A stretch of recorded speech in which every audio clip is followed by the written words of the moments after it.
Hi everyone, I'm Ebonne Eshaya Holyfield, and I am the dope descendant of the heavyweight champion of the world, Evander Holyfield.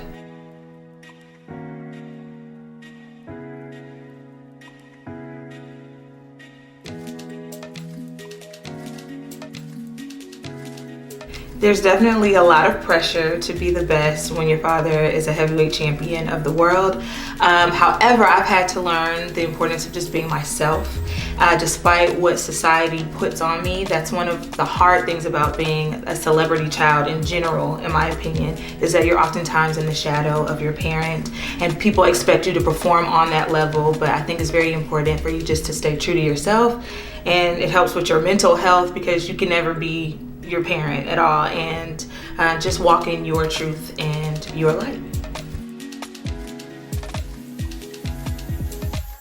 I'm not sure if I'm a great cook. I love to eat. That's what I stick with. I'm a foodie. I love to eat. I don't know if I'm the best cook ever or anything like that. Definitely not, actually. But compared to my dad, I think I definitely have the gold medal there.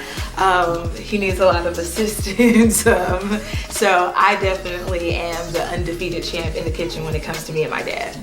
Well, I think I just love to eat. So when you love to eat, you know what things should taste like and know how to like spice it up a little bit or just add a little bit to that. But my dad is very traditional, let's say. He's one of those type of people where he could eat the same dish every single day, every month. Like when he likes something, he just will stick to that. I'm someone that likes a variety of things and willing to try different things. My dad is not that. So with my palate, I feel like I help bring some diversity to what he does. I actually don't have a style icon. I appreciate other people's styles, but I think that it's important for you to find what works for you, and what works for other people may not work for you. It may not work for your budget. It may not work for what you like, and I think you just have to go against the grain and figure out what works well for you.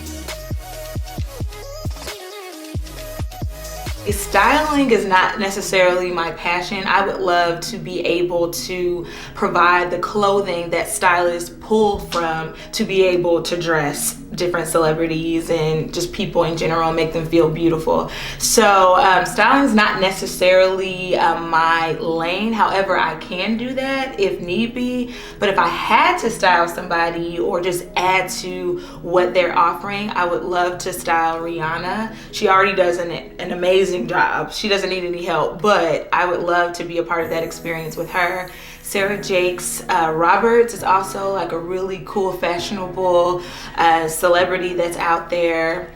Sarah Jessica Parks, is that her name? Parker. Jessica Parker. Sex and the City? Yes. Yeah. I love her style. Sarah Jessica Parker. I would love to style her. She doesn't need help either, but I just love like just how she puts things together.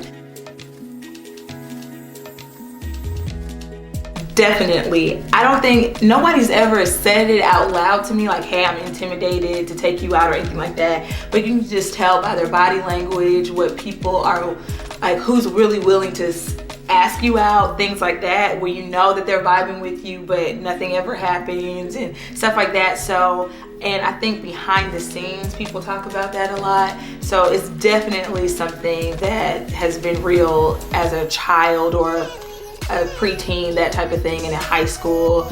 But the older I get, I don't think people really care. They're willing just to shoot their shot. So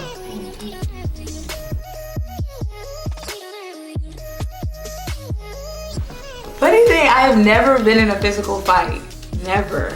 And I just don't think that it is my temperament. I'm a communicator. I've always just taken that approach.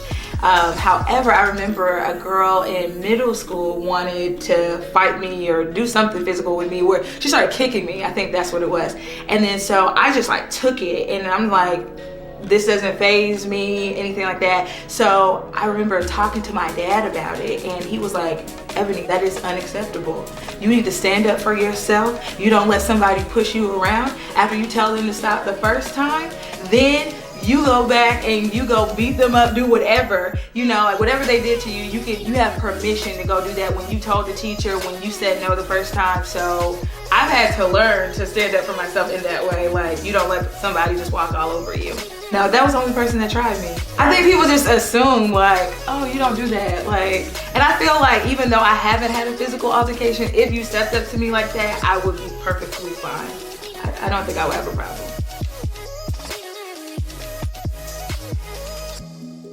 Hot wings. Ooh. So I like medium with lemon pepper sprinkles on top. Sometimes I'll pay extra to get the lemon pepper sauce instead of the sprinkles. That's like a really good extra added flavor. And then not too crispy, but I don't like it fatty. It needs to be like in the middle.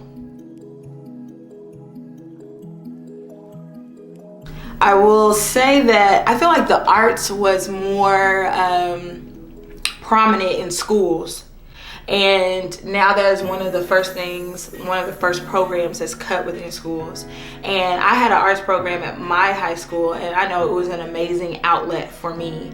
And also I think that outside of the arts as well, but just extracurricular activities within the school system, a lot of those are not as prevalent as they were when I was in school. And when I think about people getting into a lot of trouble nowadays, I feel like it's because they have nothing to do. Where as a child, I always was in something, whether it be an extracurricular activity or you had friends that you go outside and actually play with. Nowadays, everybody's staying inside, they're on their phones, they're on Instagram, Facebook, what have you. And so I think that the sense of community is something that has changed for children, and I think that that would be a great addition to be added back into what we do to get kids off the streets and into something productive.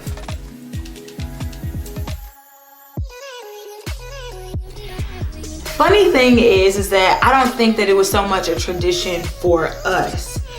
So it's always very intriguing to hear other people's experiences around something that was my everyday life. And so I think that it's very beautiful. I think that it's a blessing to be able to hear that my dad and what he's decided to build and create has impacted people in a positive way. So I'm very appreciative to be a part of that story.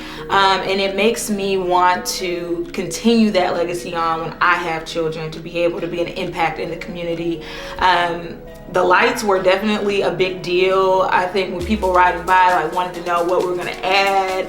4th of July was a huge deal as well. And I feel like it's one of those things that you don't really know what you had until it's gone. And so looking back on it, I'm like, yeah, that was a really big deal. That was a fun time. That was not only big for me and my family, but for the community, and just how huge that is. So if I could rewind time, I think that I would be way more into it. But when you're a kid, it's just like, oh, what's happening? You know, like, oh, I'm expecting this. But it is really a cool, big deal looking back at it. So a huge privilege to be a part of it. I thought that big y'all was better than everybody else. What? I can't wait to get out there big so I can act like I'm better than everybody else. No. I'm better than y'all. So.